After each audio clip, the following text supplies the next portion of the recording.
Halo Tribuners, bersama tribunbungkulu.com. Saat ini saya Panji Destama. Kita akan membahas perhutanan sosial dan saya ditemani dengan Bapak anggota Komisi 3 DPRD Provinsi Bengkulu Dapil Mukumuko, Bapak Insinyur Regis Z. Teddy, dan juga bersama dengan masyarakat dan juga perangkat desa, yakni Bapak Kepala Desa Gajah Mati Pak Bambang Irawan. Baru pulang haji bapaknya kayaknya. Kemudian Bapak Sekretaris Desa Hardi Irawan ya Pak, izin Pak. Dengan Bapak Kasih Kesejahteraan Pak Bayu Desmana. Oke Tribuners, mungkin kita langsung saja masuk ke topiknya. Izin Pak Renjes. Iya. Pak, perhutanan sosial ini kan dibentuk atau dibuat program oleh pihak pemerintah dalam perkembangan ekonomi masyarakat yang memiliki hutan yang cukup luas. Mungkin Bapak bisa menotis teman-teman Tribuners tuh apa sih perhutanan sosial itu Pak sendiri Pak? Oh ya, terima kasih. Assalamualaikum warahmatullahi wabarakatuh. Alhamdulillah berbahagia kita pada siang ini bisa ditemani oleh Tribun News Bengkulu dalam hal wawancara tentang masalah perhutanan sosial yang ada di Kabupaten Mukumuko. Ini perhutanan sosial itu adalah program pemerintah, sebetulnya sudah lama diluncurkan dari tahun 2000-an, yang mana untuk mengakomodir kebutuhan masyarakat akan lahan. Nah, sehingga diluncurkan oleh pemerintah ini program yang menjamin, yang memberi payung hukum kepada masyarakat agar masyarakat bisa mendapat manfaat berusaha di daerah areal perhutanan yang dilindungi oleh pemerintah. Itu tentang perhutanan sosial. Nah, terus yang berikutnya mungkin nanti menjadi pandangan bagi sanak-sanak kita di Kabupaten Mukumuko tentang perhutanan sosial. Banyak hal yang dipetik manfaat dari perhutanan sosial. Yang pertama, izin Menteri Kehutanan Sosial, Menteri Lingkungan Hidup dan Kehutanan itu bisa dianggunkan ke bank malah. Oh. Iya, bisa dianggunkan itu ke bank. SK-nya tuh Pak? Iya, SK Menteri itu bisa untuk dianggunkan ke bank untuk membiayai kegiatan yang ada di area perhutanan masyarakat tadi.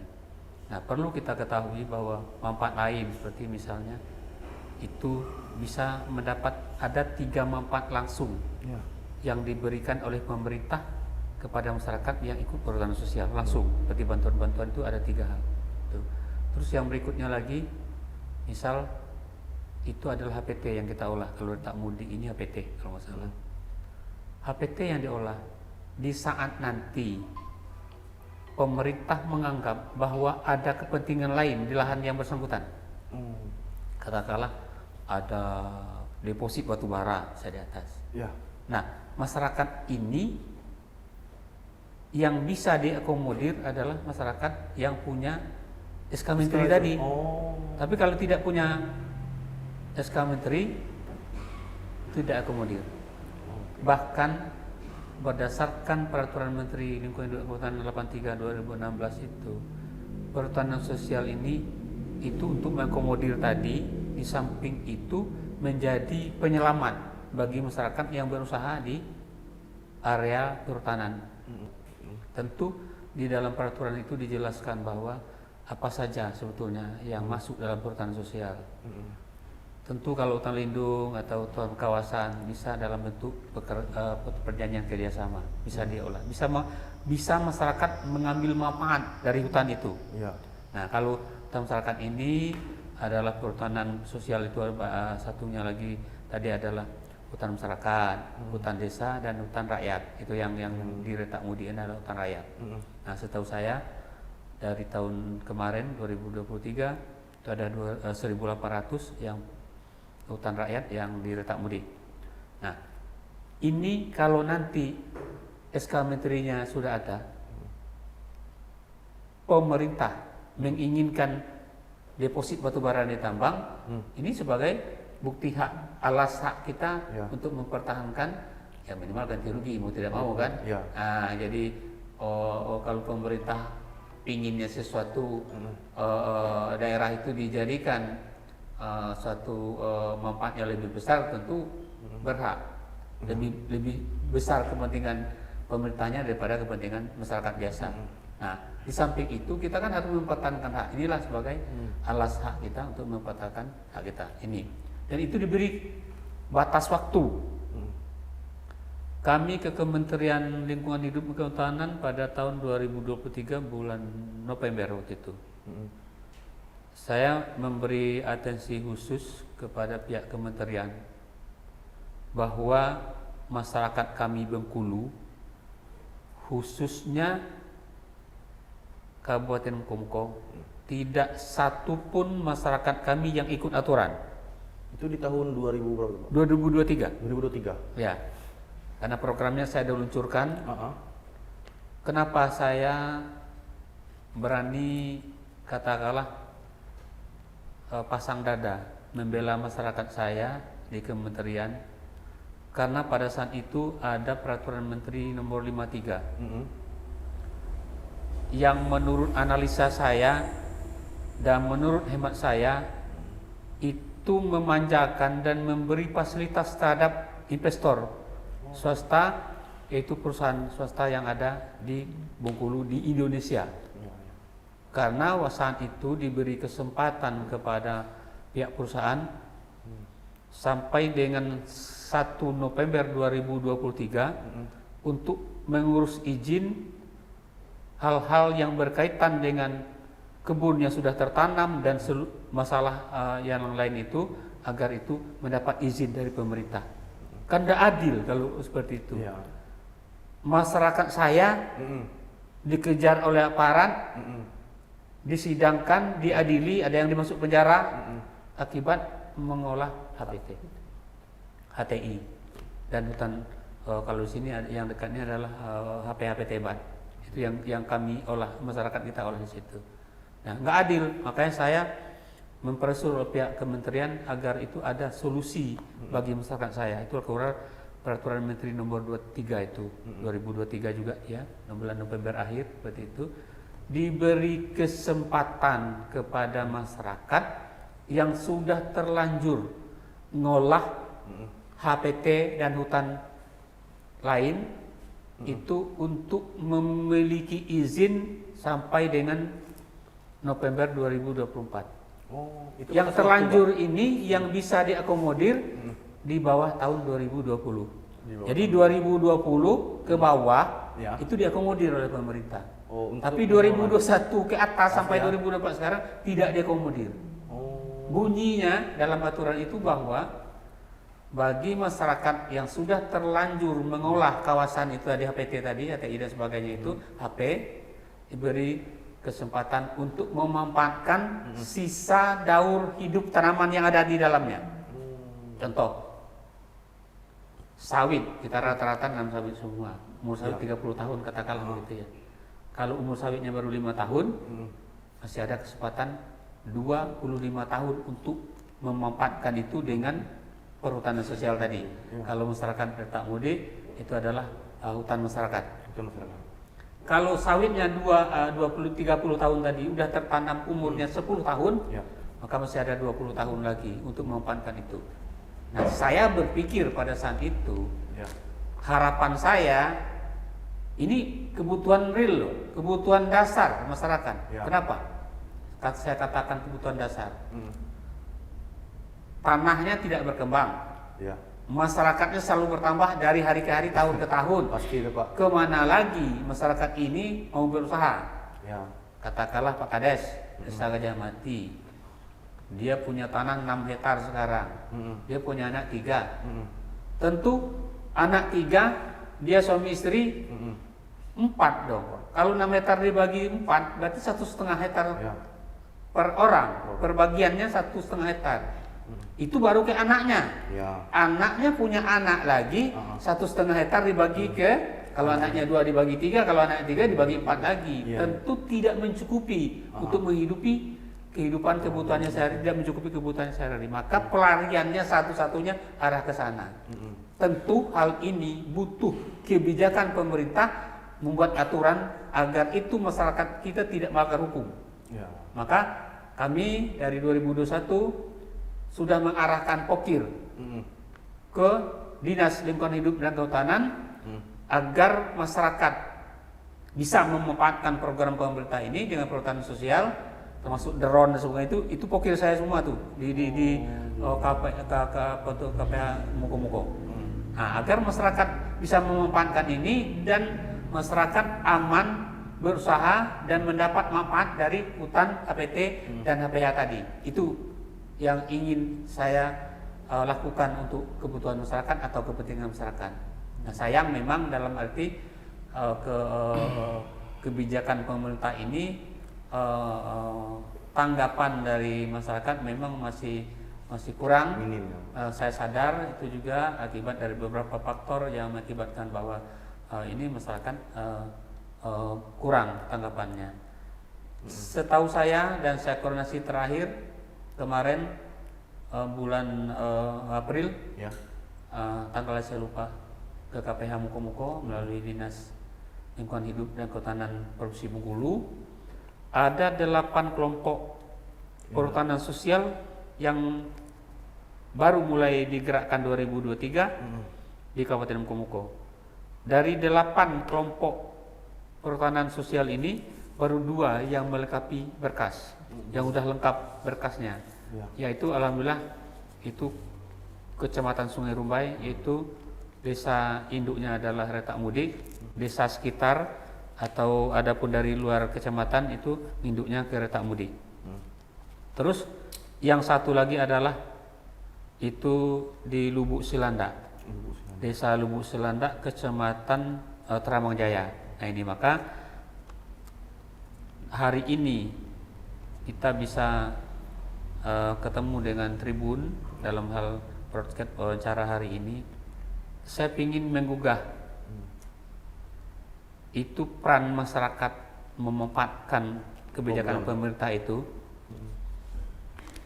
Yang kedua, saya ingin pihak pemerintah yang terkait, dalam hal ini pendataannya adalah KPHP Muko-Muko, itu segera koordinasi ke pihak desa agar cepat terlaksana. Saya kepinginnya dan sesuai dengan dulu niat saya ke DPR itu agar saya bisa bermanfaat bagi orang lain. Maka dari sisa jabatan saya masih 3 bulan ini, apa yang saya bisa lakukan, maunya saya berkas yang telah lengkap itu satu arsipnya saya bisa bawa langsung menghadap ke kementerian dengan masa jabatan saya yang tersisa. Itu yang saya ingin jelaskan kepada masyarakat, bahwa masyarakat bisa membuka hati, pikiran, dan pendengaran, penglihatan agar bisa memanfaatkan ini sebaik mungkin, sehingga manfaat daripada program yang pemerintah tawarkan kepada masyarakat itu bisa bermanfaat dan berfungsi baik, dan nilai manfaatnya ada bagi masyarakat. Itu, terima kasih. Oke, siap. Oke, Tribuners, tadi penjelasan dari Pak Renjes perihal perhutanan sosial, bagaimana hutan itu bisa dikelola dengan baik dan bisa dimanfaatkan dengan baik oleh masyarakat. Mungkin kita langsung ke Pak Kepala Desa Gajah Mati ini, Bapak Bambang ini. Jadi Pak Kades, Pak Bambang, di Desa Gajah Mati sendiri untuk pemanfaatan perhutanan sosial ini seperti apa, Pak? Apa sejauh ini, Pak? Karena sudah mulai dari tahun 2023 ya, Pak Renjes. Itu sudah mulai, Pak. Mungkin izin, Pak. Oke, terima kasih Pak. Kebetulan di Desa Gajah Mati ini memang induk awalnya memang ke Desa Retak Mudik. Jadi untuk wilayah itu mungkin pemilik induknya itu Desa Retak Mudik. Tetapi untuk pemanfaatan hutan sosial ini memang mungkin boleh dibilang ini warga sekecamatan Sungai Rumbai ini ikut semua di dalam situ. Jadi mungkin di dalam kelompok tani itu terutama di Desa Retak Mudik ini mungkin warga Gajah Mati memang banyak yang memanfaatkan ini. Mungkin ada yang usia sawitnya sudah sampai 10 tahun, ada yang minimal 5 tahun. Jadi pemanfaatan hutan sosial ini memang manfaatnya untuk masyarakat, terutama kami di Desa Gajah Mati ini memang sangat penting, karena jangan ada lagi istilah rasa takut, karena memang mereka sudah punya izin untuk mengolah kebun sawit tersebut. Jadi harapan kami dengan bantuan Pak Renjes tadi sebagai wakil kami dari Kabupaten Muko-Muko ini, program ini memang menyentuh ke desa Gajah Mati, terutama di desa Retak Mudi dan juga lingkungan sekecamatan Sungai Rumbai. Mungkin ada juga dari luar-luar kecamatan Sungai Rumbai ada juga.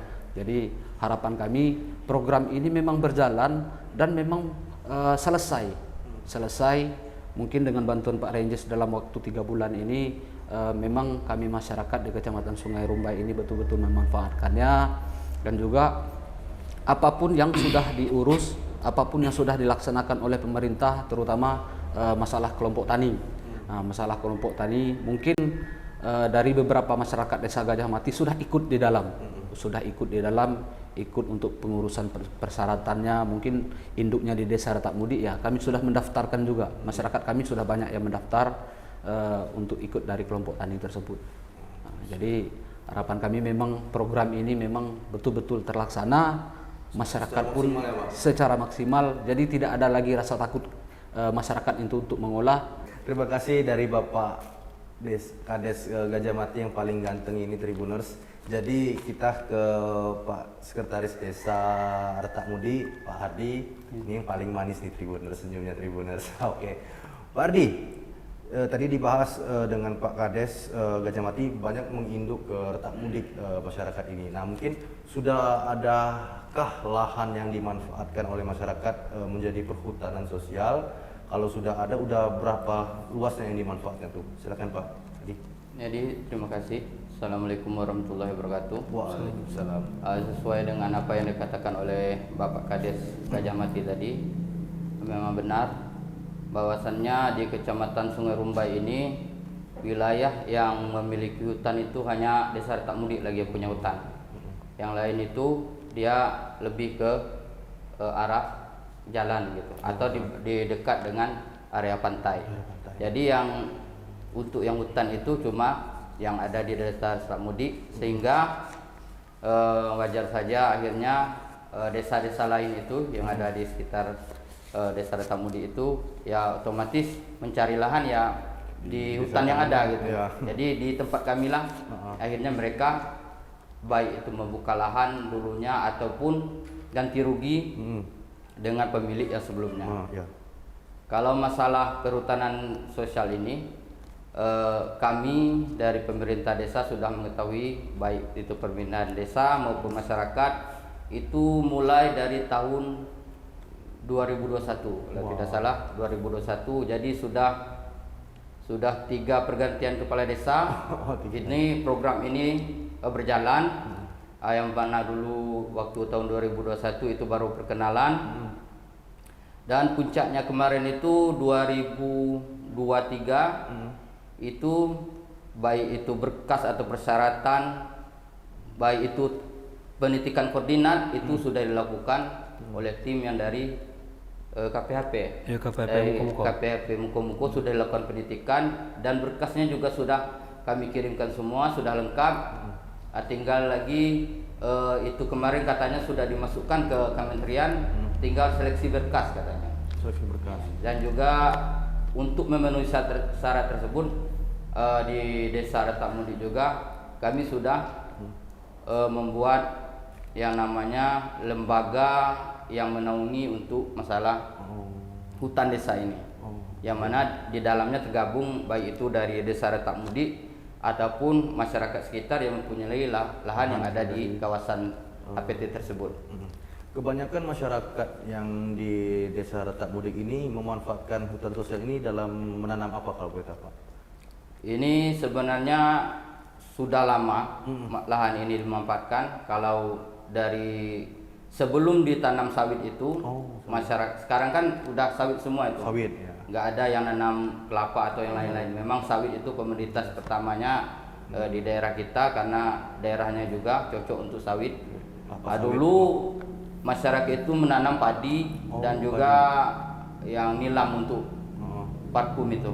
Parfum itu. Cuma karena waktu itu padi juga sudah tidak menjanjikan lagi perekonomiannya dan juga nilam juga harganya turun.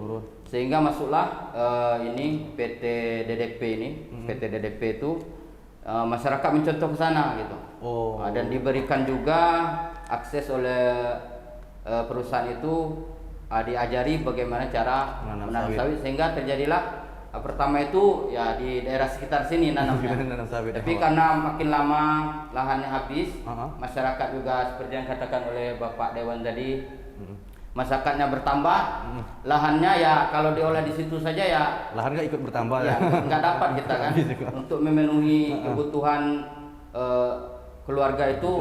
Untuk misalnya dalam keluarga ada 6 orang anak, cuma 2 hektar itu tidak memungkinkan. Jadi masyarakat mulai kembali lagi ke lahan yang telah lama mereka olah dulu.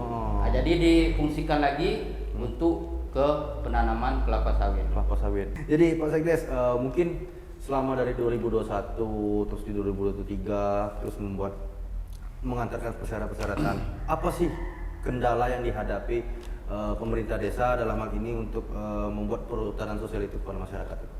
Baik, kalau kendalanya sih mungkin ini lamanya dari 2021 sampai 2023 itu mungkin karena kendala ini juga sebenarnya. Yang pertama itu kesulitan kita meyakinkan masyarakat, apa yang seperti dikatakan oleh Bapak Insinyur Renjas tadi, meyakinkan masyarakat apa manfaat dari kita ikut dalam hutan sosial ini.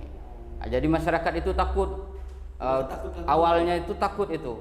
Kalau sudah masuk ini, mereka itu ya lahannya diambil oleh pemerintah lah, terus ada peraturan-peraturan yang harus diikuti lah, seperti itu awalnya. Ya, sehingga dilakukanlah sosialisasi beberapa kali, sering dilakukan sosialisasi baik oleh pemerintahan desa maupun yang dari dinas terkait juga. Dan yang untuk sehingga masyarakat itu sendiri sudah mulai menerima gitu, sudah tahu, sehingga mereka sudah antusias untuk ikut dalam perhutanan sosial ini. Dan kendala selanjutnya yaitu karena pemilik lahan itu sendiri juga bukan hanya berasal dari desa Retak Mudi, dari desa kita.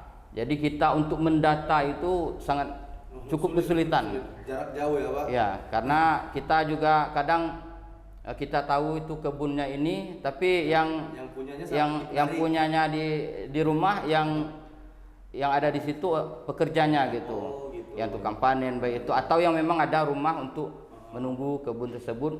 Apabila jumlahnya udah 5 hektar biasanya ada rumahnya. Itu bukan pemiliknya yang ada di situ, tapi pekerjanya. Mereka yang pemilik lahan itu nggak pamit dulu apa ke pemerintah desa kan selaku tuan rumah gitu Pak? Itu yang menjadi kendala kita juga sebenarnya. Ya, makanya dengan adanya perhutanan sosial ini, alhamdulillah kita sekarang udah dapat data-data itu. Langsung dapat data. Dulu kita tidak berani mendata itu karena itu jatuhnya ilegal itu. Karena kita masuknya dulu itu kita takutnya perambah hutan, perambah HPT gitu kan. Jadi masa itu pemerintah desa juga takut, nggak berani kita mau orang buka. Yang jelasnya dulu itu pemerintah desa mengatakan itu HPT jangan diolah karena kita bisa bermasalah. Tapi akhirnya banyak yang orang luar mulai masuk gitu. Akhirnya kita juga ikut itu ke sana. Gitu.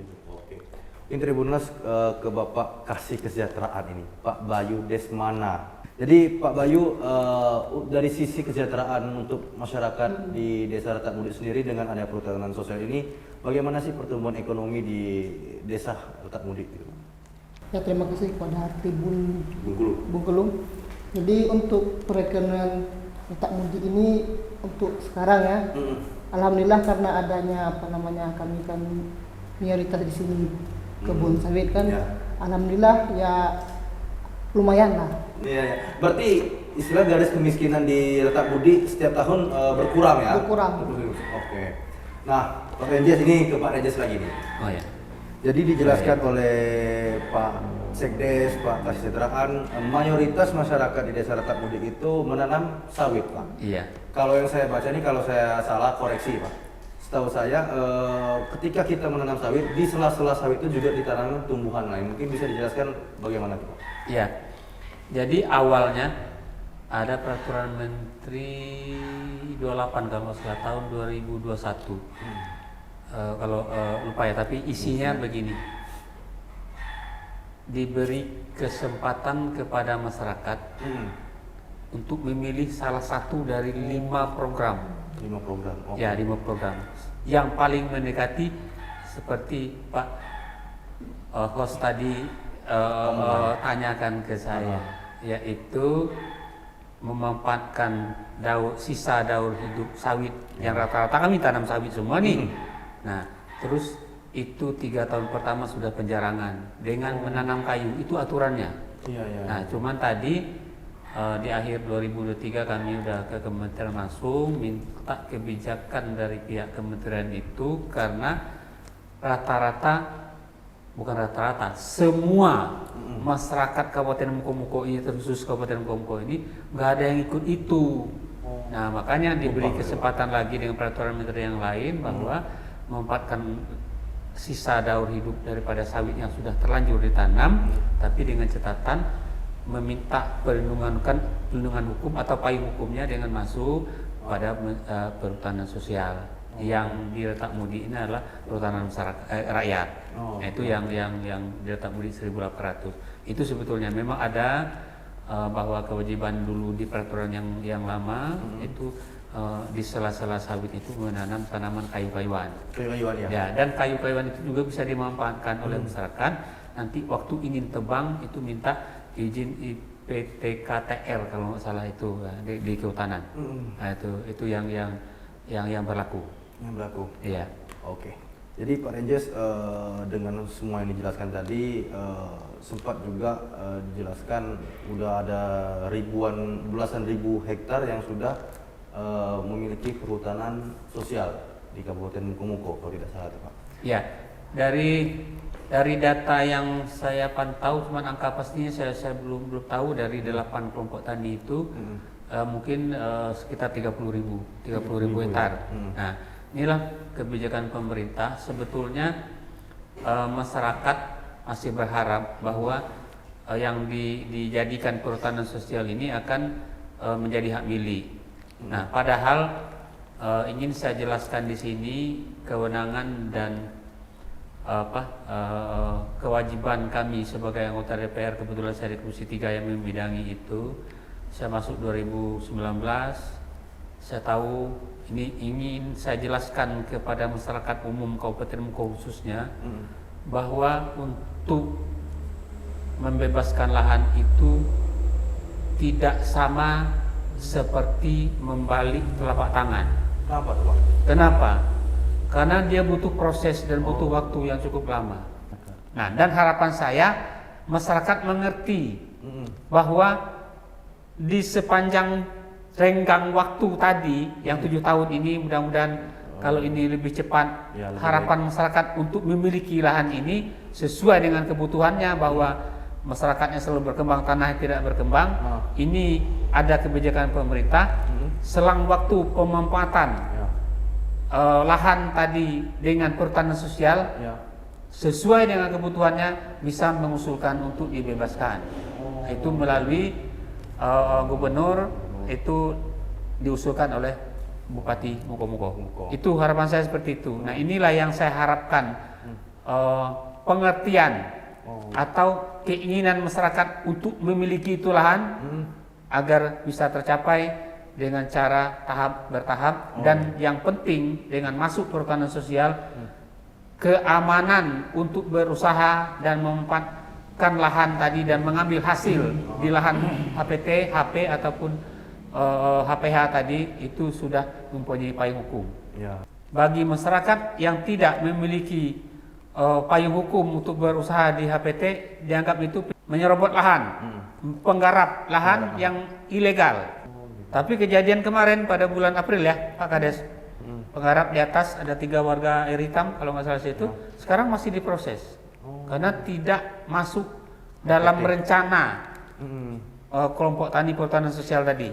Nah, jadi tidak ada memang payung hukumnya, sehingga orang siapapun orangnya yang menggarap di HPT tanpa izin atau ada mengarah permohonan izin dari pemerintah itu dianggap ilegal. Maka itu melanggar hukum, maka berlakulah peraturan proses hukum yang berlaku di Indonesia.